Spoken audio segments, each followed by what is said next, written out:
Alors, sur l'Algérie, d'abord, il faut savoir une chose, c'est que l'Algérie, ça n'existe pas. Historiquement, comme pour Marx, comme pour Hegel, comme pour tous les gens qui se sont penchés sur l'histoire de l'Afrique du Nord, l'Algérie n'a jamais existé. L'Algérie, c'est la France qui l'a créée de par la colonisation. Avant que la colonisation française ne crée l'Algérie, l'Algérie était une sous-micro-province d'un protectorat turc qui faisait la Libye, la Tunisie et qui arrivait en Algérie. Mais il n'y avait pas de nation algérienne, ça n'a jamais existé la nation. Quand la France arrive en Algérie, l'Algérie est un pays qui n'existe pas. Parce que la France va créer l'Algérie, la France va donner le nom d'Algérie, hein, et la France va donner ses frontières à l'Algérie. La France va unifier des populations qui étaient absolument disparates, qui n'avaient pas de destin commun.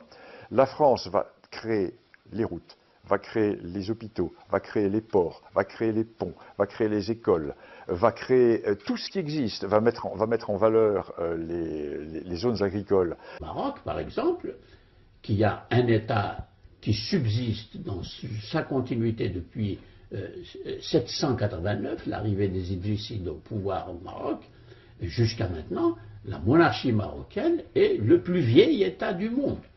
Alors qu'à côté, l'Algérie n'a pas une telle continuité de l'État. Il y a eu des États éphémères sur le territoire algérien qui ont duré peu de temps, et puis il y a des dynasties qui succèdent, etc. On ne peut pas désigner un État avec la continuité que nous avons au Maroc. Les Mérinides, etc. Donc rien à voir de ce côté-là. Et là encore, c'est un grand complexe que nourrissent les Algériens. Parce que les Algériens le savent, ça. Ils savent qu'ils n'ont jamais constitué d'État. Et ils regardent, avec l'air un peu jaloux, le voisin marocain, qui ne se gêne pas, lui, de le regarder d'un air un peu méprisant. Vous n'êtes que des parvenus, vous êtes une création. Parce que nous sommes un vieil État. Il y a ce rapport... Vous, l'Algérien. L'Algérie n'existe pas, c'est une invention de la France, ma chère Léa. C'était a toujours été une terre coloniale. Non mais je plaisante pas du tout. Même le nom Algérie, il naît sous la plume de la France. Ce qui se passe, c'est que les Algériens ont voulu se vendre un modèle qui ne correspond pas à la factualité, qui ne correspond pas aux faits, qui ne correspond pas à la réalité. Tu es forcément perdant quand ta vision ne correspond pas à la réalité. Donc qu'est-ce qui se passe? Quand les Français sont partis en 62, ils se sont dit, bon voilà, il y a eu une occupation française, alors qu'en 62, il n'y a personne, je prétends, il n'y a personne qui vivait en Algérie, qui avait plus que 130 ans, qui avait connu l'avant-France. Tous les Algériens parlaient français. Il n'y a personne qui connaissait quelqu'un qui avait vu, ou qui connaissait quelqu'un qui a connu quelqu'un qui a vu l'avant, n'est-ce pas? Donc, c'était une tranche d'histoire, Et qu'est-ce qui se passe? On s'est dit, on va nier cette tranche d'histoire-là, et on va revenir comme on était avant. Mais si on avait voulu vraiment être conséquent et revenir avant, il aurait fallu rappeler les Turcs et leur dire, venez reprendre votre pays, venez reprendre votre protectorat. Donc, on a essayé de rentrer dans une phase complètement schizophrène, où quelque part on voulait revenir ce qu'on était avant, mais en fait on n'était rien avant. Donc c'est pour dire que l'Algérie, la France ne l'a pas colonisée, elle l'a faite. Elle l'a fondée, elle n'existait pas avant. Cette terre n'était qu'une terre colonisée par tout le monde. Colonisée par les Romains, colonisée par les Arabes, colonisée par les Turcs. Et c'était rien, c'était un désert. La France a fait l'Algérie, elle a même donné son nom. Quand ça n'existait pas l'Algérie. Quand Macron dit que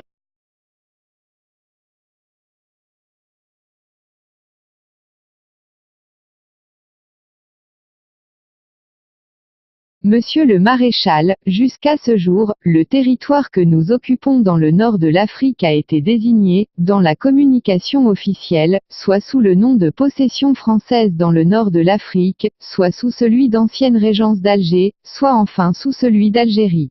Cette dernière dénomination plus courte, plus simple et en même temps plus précise que toutes les autres, m'a semblé devoir dorénavant prévaloir.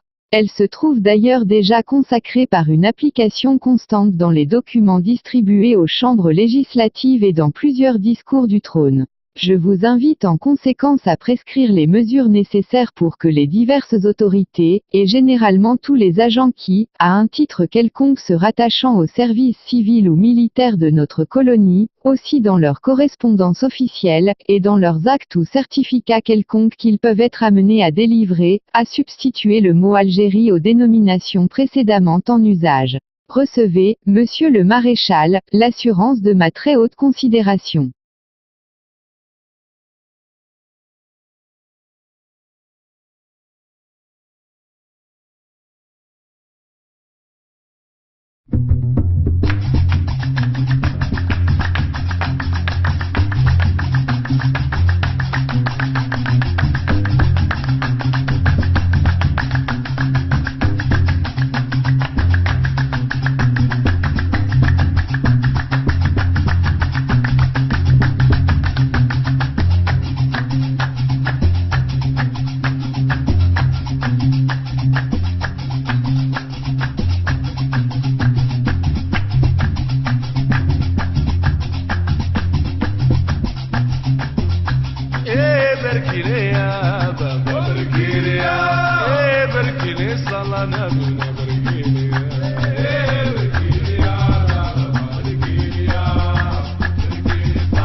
بركي يا نارقنا ويا